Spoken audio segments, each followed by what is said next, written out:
How to beat Tag Team Nightmare in under 1 minute. So the build we're using for this dojo is the Wolf Stick, the Rockets, the Snow Globe, the Multi-Zapper. And then the passives were the R&B mixtape, the snacks, the lightning. Then for the rings, we had the major gadget ring, the minor gadget ring, and the major passive ring. And a lot of people use pepper spray for this dojo, but I just think Snow Globe's much easier. And you'll see why I think it is easier in the replay. But firstly, I'm going to jump over the strats, just so you guys can get a quick overview on how I beat this dojo. So first up, you want to run to the Kyudo side and use your rockets and your snow globe. But when you use your snow globe, you want to try and make sure you get the arrow cats and the Kyudo inside of the radius. And then if you do that, normally the arrow cats will die. Makes your job much easier. And then when the arrow cats die, then use your multi-zapper. Then it'll focus fire solely on the Kyudo and more or less take him out. And then that's that side done. Super easy. And then when you go to the blue heading side, you don't need to wait for your gadgets. Just fire, use your gadgets when they come on cooldown, and dodge and move. Just avoid them attacks and the little shots to fire that draw you into the enemy.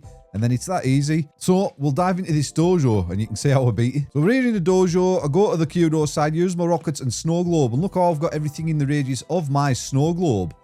And then I just avoid them shots on the floor. And then there's arrow cats down. And then I use my multi-zapper. And then that's the Kyudo dead. That easy. That's why I like the snow globe, because you can take everything out in one go. And then we move to the blue head inside. And then you just want to keep firing and moving just to try to avoid them shots where they fire the arrow and draw you to the enemy. And then just fire and move. And then when your gadgets come on cooldown, use them. You don't need to save them. Just try and get the enemies down as soon as possible. And then when you use your snow globe, again, just try to keep all the enemies and the boss inside the radius of your snow globe to maximize that damage. And then once the little mobs go down and you've just got the blue heading left, it's not that bad.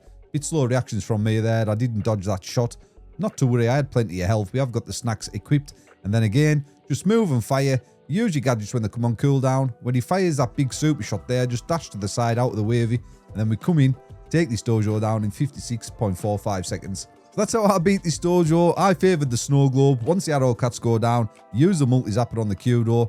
That is the harder side. And once you've got that side done, guys, you more or less get the other side done, no problem.